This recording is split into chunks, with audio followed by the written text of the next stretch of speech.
لو بتربي سلحفة يبقى الفيديو ده ليك. هنعمل بيت سريع للسلحفة. لو انت عندك حوض ازاز او عندك بيت خشب تقدر هتعمل البيت. طيب متطلبات البيت ايه؟ هو رمل وبتموس. طيب اللي عندنا دلوقتي كان فيه رمل بس ما كانش فيه بتموس. وقت ما بنجيب البتموس بنخلطه على الرملة بنسبة 1:1، يعني كيلو اللتر كده، ونخلطهم في بعض.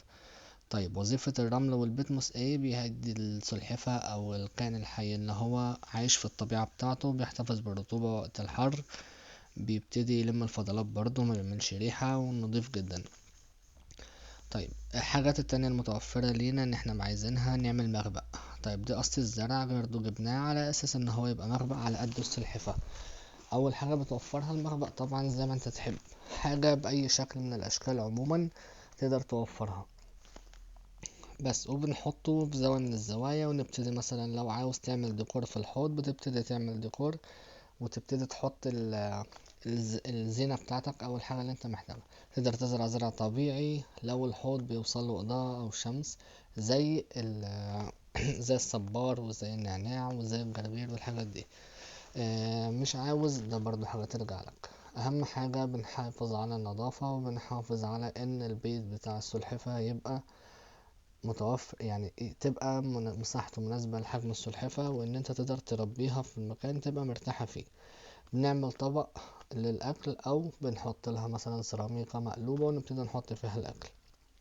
وبيبقى في طبق مية برضو ما بيبقاش ارتفاعه عالي عشان خاطر تقدر توفر لها ان هي تقدر تشرب وقت ما تحب.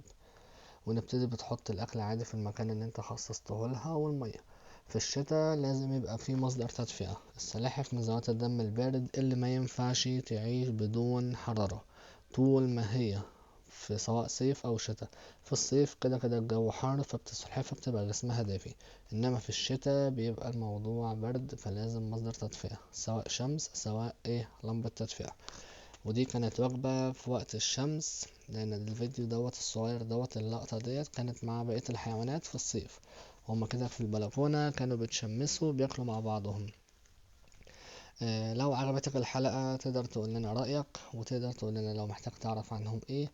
وهعمل لكم برضو كان في حلقات قبل كده ازاي تشتري سلحفاة لو انت اول مرة تشتري ومش عارف تفهم فيهم، وازاي تاخد سلحفاة يعني كويسة وسليمة.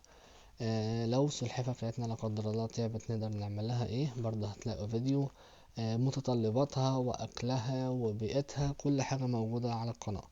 لو انت عجبك الفيديو دوس لايك وقول كومنت كده، سيب لنا كومنت وقول لنا رأيك في الفيديو. يا رب يكون الفيديو عجبكم. ده كده شكل البيت النهائي للسلحفاة.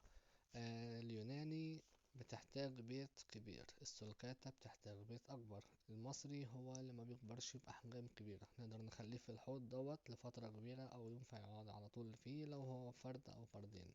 السلكاتة طبعا ده حاجة مؤقتة، لأن السلكاتة بتكبر وبتحتاج مساحة تانية ومتطلبات تانية. اللي في الفيديو دي سلكاتة. بس كان الفيديو بسيط وسريع، لأن احنا بس قلنا نفرجكم عليه وازاي نعلمكم ازاي تعملوا بيت سريع لو انت بتربي سلحفاة.